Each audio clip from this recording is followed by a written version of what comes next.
here's Brody Brazil. So obviously across the country, we just went through an election cycle. New mayor, a couple new city council members in Oakland. But in the state of Nevada, they've got a new governor. His name is Joe Lombardo, and he's taken over with some different perspectives and policies than his predecessor. And I want to point out an article from the Las Vegas Review-Journal where he was interviewed on a number of different subjects, right? They're trying to get his initial perspectives on the bigger picture, the scene in Nevada. And so it was kind of a broad-scale interview, but one of the subsections was sports subsidies. Like, what are your opinions? What are your takes?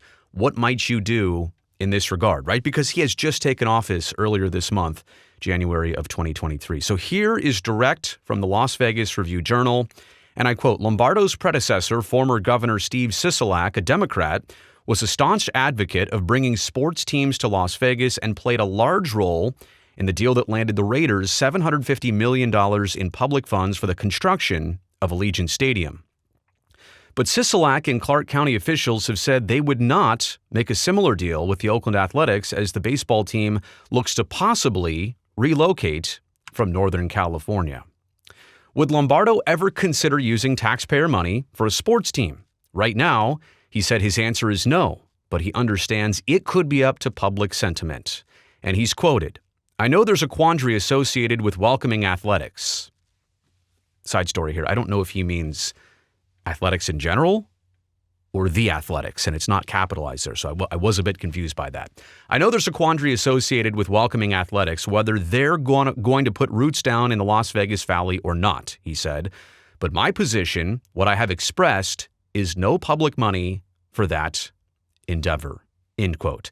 Now, the article stayed that way for quite some time, and then it was updated a little bit later on in the night with this. His communications director, Elizabeth Ray, clarified after the interview that while Lombardo will not raise taxes to bring a sports team to Nevada, there are existing economic development programs that the Oakland A's or any other team may or may not be eligible for. Let's go through that one more time. The Oakland A's or any other team may or may not be eligible for. And we're discussing here the existing economic development programs. So I will let you decipher what that means for yourself. But my perspective is this. It's similar to what's going on in Oakland. Public money will not be driven towards a new sports facility project, as it just was with the Raiders and Allegiant Stadium. But that other way around it, those economic development programs seem like what the city of Oakland is trying to procure, and they've already raised more than $350 million for that infrastructure surrounding Howard Terminal. It seems similar in that regard. Basically, there are ways we can secure this money, but it's just not going to come from the general fund. So I just wanted to point out that new development of these among the first comments from the new governor of the state of Nevada, how this stands down there. We should be very clear. This is all from the public side. There might be literally a wealth of private investors down there. But I don't want to speculate too far on that either. So I'll leave it at that. Comments down below, thumbs up on this video, and subscribe to the channel. I'll see you next time.